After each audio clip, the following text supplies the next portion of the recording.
some basic things. So listen guys, so actually our gastric glands or our GI tract releases 2 to 3 liters of gastric juices per day. So our gastric gland releases 2 to 3 liters of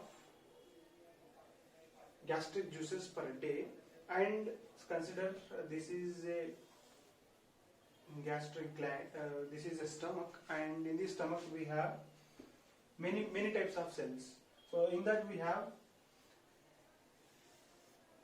chief cells or peptic cells. So here somewhere we will have chief cells or peptic cells in the stomach, and these chief cells and or peptic cells will synthesize pepsinogen. Okay, chief cells synthesizes pepsinogen. Actually this pepsinogen is a protein and it is an inactivated protein, and this pepsinogen is converted into pepsin. This pepsinogen is converted into pepsin in the presence of HCl, in the presence of acid, and this pepsin is very activated enzyme, and this pepsin is a proteolytic enzyme which degrades or which actually pepsin converts proteins into amino acids. So it is a digestive enzyme. So pepsin converts proteins into amino acids. So it will break down the proteins which are present in the GI tract. So this is one. This is about the cells or chief cells or pepsin cells, and we also have some very important cells called parietal cells. So somewhere here we have some parietal cells. I will draw the hypothetical structure of parietal cell here. So this is a parietal cell. So parietal cell is also present in the GI tract in the mucosal layers. Okay, and this parietal cell synthesizes hydrochloric acid. So hydrochloric acid which is used to convert pepsinogen into pepsin, and these parietal cells also synthesizes intrinsic factor IF. So listen guys, intrinsic factor is very important in the absorption of the drugs. So some of the drugs which are taken through oral route, these drugs will bind on this intrinsic factor. They carry the drugs through the membranes, and they actually helps to transfer the drugs through the membrane. So intrinsic factor are very important in the drug absorption mechanism. And we have another cell called superficial cells. Actually superficial cells are present on the topmost mucosal layer, and superficial cells synthesizes some alkaline materials, so alkaline mucus. So here somewhere we have superficial cells. They synthesizes alkaline mucus and bicarbonates. So actually these alkaline mucus and bicarbonates will neutralize the acid which is present in the stomach. So in normal people, because of the presence of alkaline mucus and bicarbonates, we don't suffer from hyperacidemia or hyperacidosis. Okay, so normal patients, due to presence of these substances, we don't face any ulcer related symptoms. So this is the general anatomical parts and the cells which synthesizes different types of hormones. And now listen very carefully, very important point.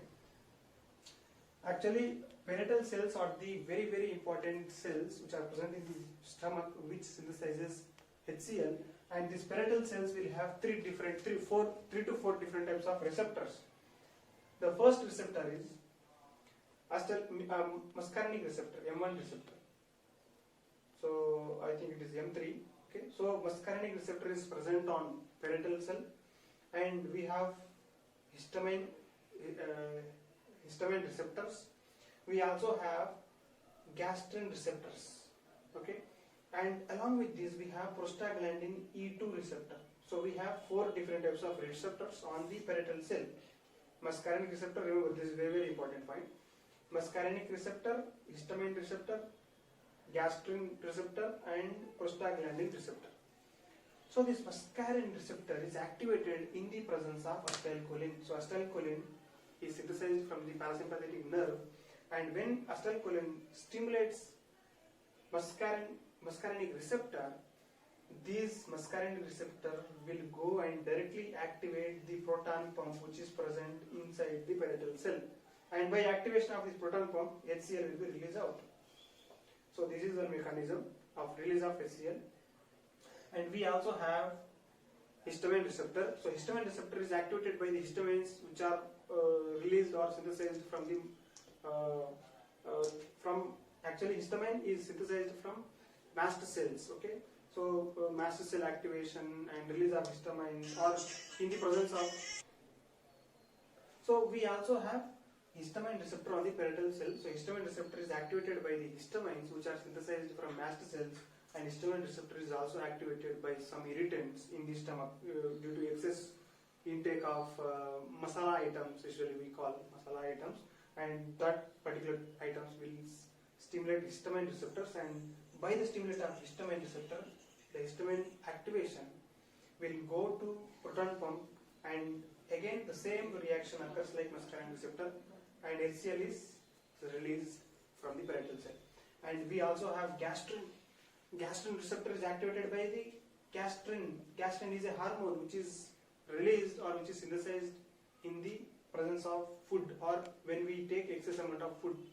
And this gastrin is activated, gastrin receptor is activated by gastrin, and again this will directly go and stimulate or open the proton pump, and by that it releases HCl. Listen guys, acetylcholine, histamine and gastrin, these three hormones or these three neurotransmitters and hormones are activated in these three receptors, and by activation of these three, they are opening the proton pump which is present in the parietal cell, and by that it is causing HCl release. But there is a fourth receptor which is called prostaglandin E2. Prostaglandin E2 receptor is activated by PGE2, and this will have negative effect. It closes the proton pump, and by that it stops the release of HCl. So prostaglandin E2 is the receptor among the four receptors. You can also expect the question, which one of the following receptor will inhibit or stop the release of HCl? So you can expect the question, muscarinic receptor, histamine, gastrin and prostaglandin E2 receptors. So this is the only receptor which inhibits the release of, or which inhibits the closure of proton pump, and by that it stops release of HCl from the parietal cell. So this is the mechanism of release of HCl. And listen guys, actually peptic ulcer is a disease which is characterized by which is characterized by the exposure of the mucosal layers in the stomach due to many causes. We have NSAIDs, overuse of NSAIDs. So these are non-steroidal anti-inflammatory drugs. These are also called painkillers like aceclofenac, paracetamol. We have diclofenac. So many COX inhibitors. So chronic use of NSAIDs will cause the damage of the mucosal layer, and it has high risk of developing peptic ulcer. So this is what. So there is a very important infection called H. pylori infection. H. pylori infection also causes excess production of acid in the GI tract, and it will cause peptic ulcer. And we also have glucocorticoid induced peptic ulcer. So there are some drugs called glucocorticoids or cortisol. That drugs also will cause peptic ulcer. And we also have some other drugs like the drugs which has cholinergic activity. So cholinergic activity or cholinergic drugs sometimes will cause peptic ulcer, and gastrin and any disorder in the histamine receptor also causes peptic ulcers. And there is very important cause. There is a syndrome called Zollinger-Ellison syndrome. So it is called ZES, Zollinger-Ellison syndrome. So this syndrome is characterized by excess stimulation of the proton pump, and it produces more amount of HCl. Actually, it is a cancer condition where most of the parietal cells increases the secretion of HCl. So this is one. And we also have many other causes for peptic ulcer disease, but these are most common causes. One is use of corticosteroids and NSAIDs, Zollinger-Ellison syndrome, and H. pylori infection. And very important cause, lack of food. Usually most of the persons will not take food on time. So lack of food, actually, in the lack of food, the acetylcholine activity is common. It is seen almost all the time. So this acetylcholine will be stimulating muscarinic receptor, and by that HCl will be producing all the time. And this HCl activates pepsinogen into pepsin, and due to activated pepsin in the absence of food, this activated pepsin tries to digest or tries to it tries to degrade the topmost layer of the mucosa. So by that it will eat off the topmost layer in the GI tract, and that causes peptic ulcer. So lack of food and lack of water is also a very important cause for causing peptic ulcer disease. So these are some of the basic physiological factors and some cells which synthesizes peptic HCl. So this physiology is very important to understand the drugs now. So we have few classifications of peptic ulcer disease. In that we have proton pump inhibitors. In proton pump inhibitors we have especially in the hospitals we commonly use pantoprazole, omeprazole, lansoprazole. Pantoprazole is available in IV form as well as in the oral form. So even omeprazole is also available in IV and oral form, and lansoprazole is also another drug for which is seen in the proton pump inhibitors. And listen guys, proton pump inhibitors directly inhibits this pump and it stops the release of HCl. Okay. And listen guys, proton pump inhibitors are very, very commonly used in the patients who are taking NSAIDs, glucocorticoids, antibiotics, and some other gastric irritants which causes or which releases excess amount of acid, and those who are having high risk of peptic ulcer. So proton pump inhibitors are prophylactically given to almost all the patients in the hospital. We also have H2 blockers. H2 blockers are ranitidine, cimetidine or some drugs. So H2 blockers will block this histamine receptor, and by that it stops the activation of proton pump, and by that it stops release of HCl. So proton pump inhibitors, H2 blockers, and the next one is antimuscarinic agents. Antimuscarinic agents are the drugs which stops or which blocks the activity of muscarinic receptors in the parietal cell. So in antimuscarinic drugs we have paranzepine and telanzepine. These are two. Most commonly we don't use these paranzepine drugs, anticholinergic drugs actually these are. So in the classification, however, we have to study them. So paranzepine and telanzepine are the two drugs which are used as anti-ulcer drugs, and their mechanism is to stop the activity of muscarinic receptors. So they are also called anti-muscarinic or anticholinergic drugs. Okay. So anticholinergic drugs, they not only they don't inhibit the action of muscarinic receptor, but they also have all anticholinergic activities. Actually, they stop the gastric motility and they causes constipation. So because of some other ADRs, we don't use these drugs. And we have prostaglandin analogs. So prostaglandin analogs are the drugs whose chemical moiety or chemical structure is similar to prostaglandin E2. So in prostaglandin analog we have a very, very important drug called misoprostol. So misoprostol is a prostaglandin analog. So this will act like prostaglandin E2. So it activates prostaglandin E2, and by that it inhibits HCl synthesis. Okay. And next we have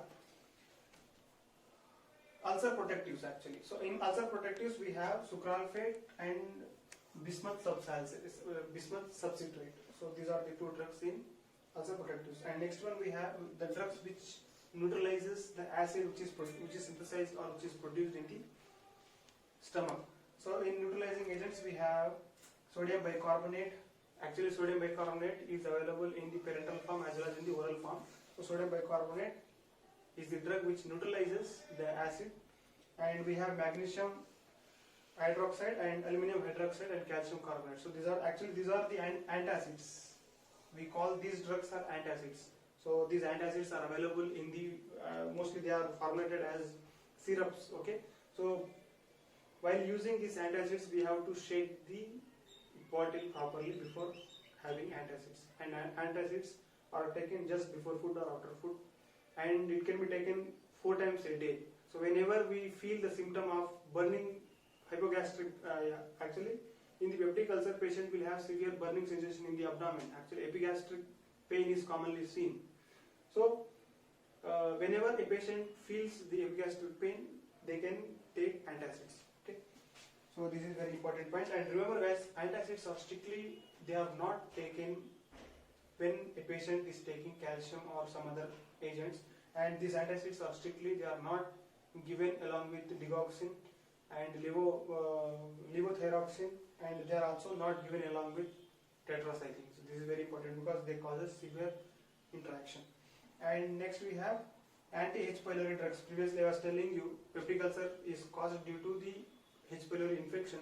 So we have anti-H. pylori drugs. So in anti-H. pylori drugs we have penicillins, tetracyclines. In penicillin especially, amoxicillin is very effective drug in treating H. pylori, and tetracyclines, doxycycline, and we have clarithromycin, and metronidazole is very important drug. So if you want to learn more things about these penicillin, cephalosporins, metronidazole, and about tetracyclines and all other antibiotics, please do watch my previous videos. I'll provide the link in the description. You can learn many things about these antibiotics. Okay, so these are the different drugs which are used for peptic ulcer disease. I think I covered almost all the points about peptic ulcer, their pathogenesis and anatomy of the parietal cell, and its synthesis of how it synthesizes HCl, and different pathological receptors which enhances the release of HCl, and different classifications of anti-ulcer drugs. Okay. So, and listen guys, there are very important other points about peptic ulcer disease. Remember, in the severe peptic ulcer disease, patient will have severe gastric hemorrhage. So in that condition, immediate acute use of anti-ulcer drugs are indicated. So in that situations, omeprazole and lansoprazole IV formulation is given in the emergency condition. This is one important point. And never use antacids with most of the drugs because they have severe interaction. And sucralfate and bismuth subsalicylate. Yeah, sucralfate and antacids are not given in combination. This is one important point. And tetracyclines are strictly not given along with antacids. Okay, because they causes chelation interaction. And remember, very important point. NSAIDs and glucocorticoids are strictly contraindicated in peptic ulcer disease because these drugs will induce the peptic ulceration. Okay. So this is all about peptic ulcer disease, drugs and different pathological features. Let us come back to the question. Which of the following is not used for peptic ulcer disease treatment? So see, prostaglandin analog, anyways we have seen in the classification, prostaglandin analogs like misoprostol is very important drug. So this is used in peptic ulcer disease, so this is not the correct option. And proton pump inhibitors, we have pantoprazole, omeprazole, lansoprazole and many other drugs which directly blocks the proton pump on the parietal cells. So even these are used. So this is not the option. And next we have tetracyclines and penicillins. So anti-H. pylori drugs are the drugs which are used in peptic ulcer disease. So even tetracyclines and penicillins are actually these are used in peptic ulcer. So this is not the option. And next one, see guys, NSAIDs. Actually NSAIDs will induce peptic ulcer. So NSAIDs use is not help in the peptic ulcer disease. So these drugs are strictly contraindicated. So NSAIDs are not used for peptic ulcer treatment. So this is the option. Okay guys, and if you get questions like this in the examination, and if you get any question regarding peptic ulcer disease and the drugs which are used in ulceration, definitely you will do better.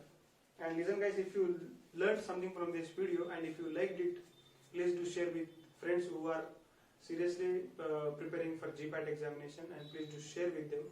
And please comment if you want to tell something about the video, or you can add some points whatever I missed in the video. Thank you for watching.